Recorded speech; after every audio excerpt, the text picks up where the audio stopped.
और ब्रेक के बाद अस्मिता में आपका एक बार फिर स्वागत है और सवालों का दौर जारी है। आइए लेते हैं इस कार्यक्रम का अगला सवाल। जी पूछिए आप अपना सवाल। सर, बहुत से लोग इतने सीरियस हो जाते हैं अपने लाइफ में कि वो किसी गंभीर मानसिक बीमारी की चपेट में आ जाते हैं। आप किस प्रकार के इलनेस का जिक्र करना चाहेंगे? देखिए, बहुत अहम सवाल आपने पूछा है और अक्सर ऐसा दिखने में आता है कि लोग डिप्रेशन की चपेट में आ जाते हैं, बहुत अधिक घबराने लगते हैं, कई बार रातों की नींद खत्म हो जाती है और बेचैनी के आलम में आते हैं हमारे पास। और इससे मिलती जुलती बात मैं एक और ये कहना चाहूँगा कि कई बार ऐसा भी होता है कि ब्रेकअप से पहले कई प्रकार की ऐसी मानसिक विकृति कहें, विकार कहें या बीमारियां कहें, जो अनदेखी सी चली जाती हैं और जिनके चलते इंसान उस कगार पे आ जाता है जहाँ पे रिश्ते बिखरने लगते हैं। तो कई बार ऐसा है, जैसे सर्वेश जी ने भी कहा कि अल्कोहलिज्म एक बीमारी है जिसका इलाज है। इसी प्रकार से कुछ पर्सनालिटी डिसऑर्डर्स हैं जिसके अंदर इंसान केवल अपने विषय में सोचता है, दूसरे को पीड़ा पहुंचाकर उसको कुछ एक सुकून सा हासिल होता है, उस तरह की बातें। फिर कुछ मूड डिसऑर्डर्स हैं जिसके अंदर आपकी प्रोमिस्क्विटी या सेक्सुअल बिहेवियर जो है वो बढ़ जाता है, जिसके चलते आपका पार्टनर ये नहीं समझ पाता है कि ये व्यक्ति ऐसा क्यों बिहेव कर रहा है और कहीं ना कहीं उसको बैड बिहेवियर की संज्ञा दे दी जाती है और जिसके चलते रिश्ते बिखरते हैं। तो उन चीजों को यदि बारीकी से समझने का प्रयास किया जाए और उनका इलाज कर पाए हम लोग समय रहते, तो मुझे लगता है बहुत इंपॉर्टेंट है। डिप्रेशन की जहां पे बात आती है वहां पर इलाज बहुत जरूरी है और इलाज बातों से तो है ही, बातचीत के माध्यम से, सोशल सपोर्ट से, अपने आत्मचिंतन से, जैसे सुरेश जी ने कहा खुद से बात करने की आवश्यकता है। पर कई बार इंसान खुद से बात कर कर भी उदासी से पार नहीं पा रहा होता और ऐसे में कुछ दवाइयां भी हैं जो कारगर सिद्ध होती हैं। और खास तौर पे जब आप सुसाइडल थॉट्स आपके जहन में बहुत आ रहे हैं, ऐसे में अकेले तो बिल्कुल नहीं रहना चाहिए और जल्द से जल्द इलाज आपको करवाना चाहिए। एक नया जीवन का मकसद डिफाइन करने की यहाँ पर आवश्यकता है। सवाल ले लें। अभी सर्वेश जी की भी बात सुनी तो उसमें ये कहा गया है कि पुरुष करता है अत्याचार, महिला सहती है, लेकिन आज की तारीख में कई मामले ऐसे हैं जहां पे पुरुष और महिला के बीच में इतना ज्यादा तारतम्य बैठा हुआ है और उसके दौरान महिलाओं को भी बराबर के अधिकार हैं और कई बार रिश्ते तोड़ने में महिलाओं की भी भूमिका होती है। तो इसको आप कैसे परिभाषित करना चाहेंगी, क्या इसके बारे में आप कहना चाहेंगी? मानने वाली बात तो ये है कि हमारा समाज जो है पेट्रियार्कल रहा है, पितृसत्ता मेजॉरिटी में मर्दों का जो, लेकिन जब रिलेशनशिप्स की बात आती है तो उसमें एक इंडिविजुअल केसेस भी ऐसे आपको नजर आते हैं जहां मेन जो होते हैं वो काफी डिप्रेशन में चले जाते हैं, उनके लिए ब्रेकअप सहना बहुत मुश्किल हो जाता है। तो कहीं ना कहीं जो अपब्रिंगिंग होती है बच्चों की, हमने अपने बच्चों को किस तरह से अपब्रिंग किया, उनको क्या संस्कार दिए हैं कि लड़के को वही एटीट्यूड हमने सिखाया है पेट्रियार्कल सिस्टम वाला, तो उसका इफेक्ट पड़ता है। अक्सर ये होता है आजकल शादियां जो होती हैं, जैसा कि सुरेंद्र जी ने बहुत अच्छी बात शुरू में कही थी कि शादी किस मकसद से होती है। आप शादी के वक्त पहले दो परिवारों के बीच रिश्ता होता था, दो इंडिविजुअल के बीच रिश्ता नहीं होता था, केवल दो परिवार देखे जाते थे और उसमें ये नहीं देखा जाता था कि जहेज में क्या लड़की ला रही है। तो ये काफी ऐसी चीजें हैं, लेकिन सहने वाली जो बात होती है एक महिला के लिए आज की समाज में, अगर वो सहती है और उसके बाद ऐसी कुछ सिचुएशन होती है जब उसको उसमें से निकलना है किसी भी तरह से, फिर आप सोचिए कि उसको रीस्टार्ट करना है अपनी जिंदगी और अकेले रीस्टार्ट करना है, तो हमारा समाज क्या आज उसको एक्सेप्ट कर पा रहा है? और एक्सेप्ट अगर कर पा रहा है तो ये उस औरत की स्ट्रेंथ है कि शी इज नॉट बॉदरिंग कि क्या समाज समझता है, क्योंकि उसने वो ठान ली है, वो उसकी अपनी स्ट्रेंथ है, अपनी इंडिविजुअल और इमोशनल स्ट्रेंथ है। अगला एक सवाल है।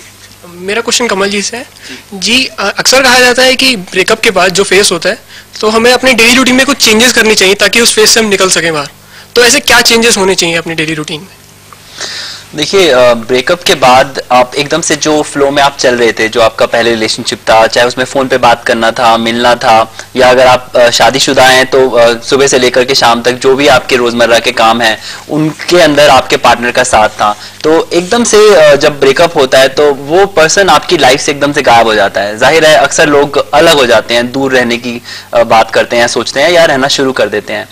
तो जो रूटीन आपका बदल गया है उसमें अब आपको धीरे धीरे अपने आप को पहचानना है, अपने आप को देखना है। अब ये नहीं है कि जबरदस्ती आप अपने रूटीन को बदलिए क्योंकि ब्रेकअप हो गया है, बट ये जरूर है कि हाँ, अगर आपको उस पर्सन की जो भी डिपेंडेंसी थी, अब आप डिपेंडेंसी से सेल्फ डिपेंडेंसी के मोड पर आएंगे, तो किस तरह से आप बदलाव करें या आप अपने हिसाब से भी चुन सकते हैं।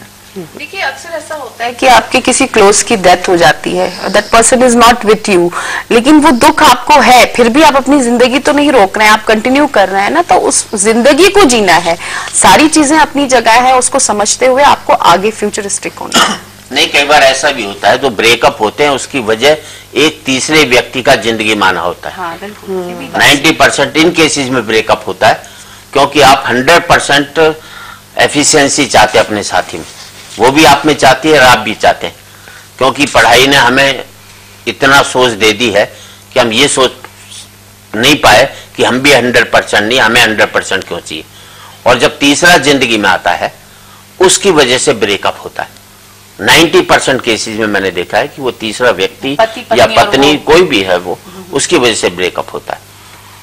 गुंजाइश कहाँ आ जाती है उसमें, जब पति और पत्नी कहा जाता है एक दूसरे के लिए बने हैं, इसलिए कॉम्पिटेंसी 100% चाहिए, ईगो प्रॉब्लम है। नहीं देखिए, और सबसे बड़ी ज्यादा क्या होती है, जब पत्नी पति से ज्यादा कमाने लग जाए तो पति की ईगो को जो टकराव पहुंचता है, जो बात पत्नी पहले कहती थी वो उसको अच्छी लगती है, लेकिन वो ज्यादा कमाने लगती है, वही बात उसको बुरी लगने लगती है कि ये बात इसलिए करी कि ये ज्यादा कमा रही है। यहाँ पर जो पति के अहम को जो टकराव पहुंचता है वो सबसे बड़ा टकराव होता है, जिसकी वजह से टूटल। ये देखिए, जो पूछ रहे थे ना कि महिलाओं के साथ और पुरुषों के साथ, तो हमारा जो सेटअप है उसका अपब्रिंगिंग का और कैसे उनको कंडीशन किया गया वो बहुत इंपॉर्टेंट है। और पति पत्नी और वो इस उसमें ये होता है कि या तो पत्नी खामोशी से चुप रहे, सुनती रहे, वो सहती रहे तीसरे का आना, या जो भी पति भी है, और जब वो एक्सप्रेस करता है अपना रिजेंटमेंट कि नहीं मैं ये एक्सेप्ट नहीं करूंगी या नहीं करूंगा, तब दिक्कत आती है। तो ये भी बहुत इंपॉर्टेंट है कि गलत बात को ना मानना। कहना चाह रहे थे आप? मैं खाली ये कहने वाला था कि एक तो अहम की लड़ाई है, जैसे सुरेश ने भी कहा है, और साथ साथ मैं भी कहना चाह रहा हूँ कि अहम के साथ साथ प्राथमिकताओं की भी लड़ाई है कि प्राथमिकताएं बिखर जाती हैं आपकी, और जब ऐसा होता है तो इंसान जो है दूसरे के साथ ज्यादा टकराव में आता है। सवाल लीजिए। सर, मेरा सवाल सुंदर शर्मा जी से है। सर, किसी भी रिश्ते को टूटने से बचाने के लिए दोस्त और रिश्तेदार किस तरह से उसमें मदद कर सकते हैं? उन्होंने तो टूटने में मदद की थी, बचाने में नहीं, पर मैं ये कहता हूँ काफी मदद वो कर सकते हैं। सबसे बड़ी बात यह है कि जैसे लड़की के मामले में 90% में देता हूँ कि लड़की की शादी करने के बाद उसके माँ बाप का जो इंटरफियरेंस है डे टू डे लाइफ में, वो बढ़ता चला जाता है। वो कम होना चाहिए, इतना कम होना चाहिए ताकि इस लड़की का लगाव उस परिवार से बढ़ जाए। आप उस लड़की का लगाव उस परिवार से बढ़ने ही नहीं देते, उससे पहले ही पूछने लग जाते हो, तेरी सासू ने तुझे पूछा कि नहीं पूछा, उसने पूछा कि नहीं पूछा।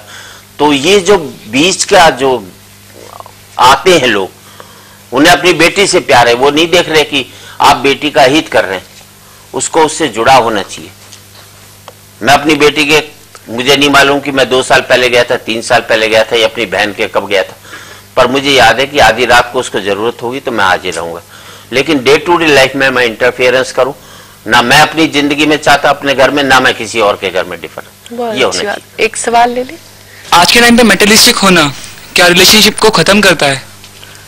मटेरियलिस्टिक होना, पैसे के पीछे भागना, क्या रिश्तों को कहीं तोड़ रहा है? यही एक वजह है।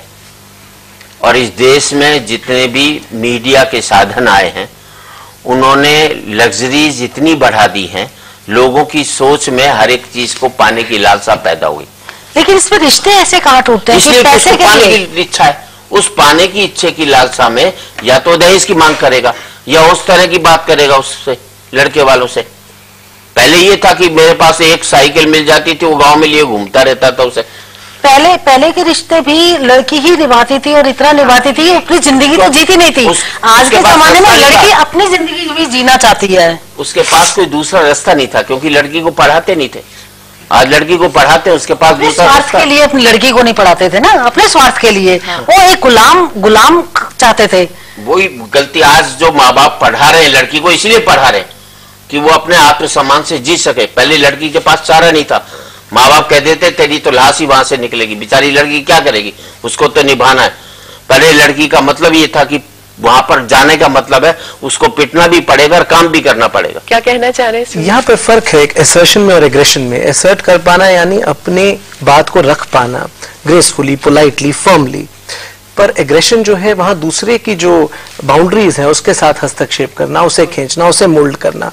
और जब दूसरा व्यक्ति नहीं मोल्ड हो पाता है तो वो आप तिलमिला उठते हैं कि ऐसा क्यों, मैं ऐसे क्यों नहीं कंट्रोल कर पा रहा हूं, और इसमें इंसान ज्यादा टूटता है, परेशान होता है। और मटेरियलिज्म के साथ तो बिल्कुल मैं की परिभाषा उतनी ही संकुचित होती है और जल्द से जल्द बहुत कुछ पा लेने की लालसा है। केवल पा लेने की लालसा नहीं है, किसी भी शॉर्टकट से जल्द पा लेना है, और उसके लिए रिश्तों का फिर इस्तेमाल इंसान सीखता है, सेल्फिश मोटिव्स जो है वो पनपते हैं।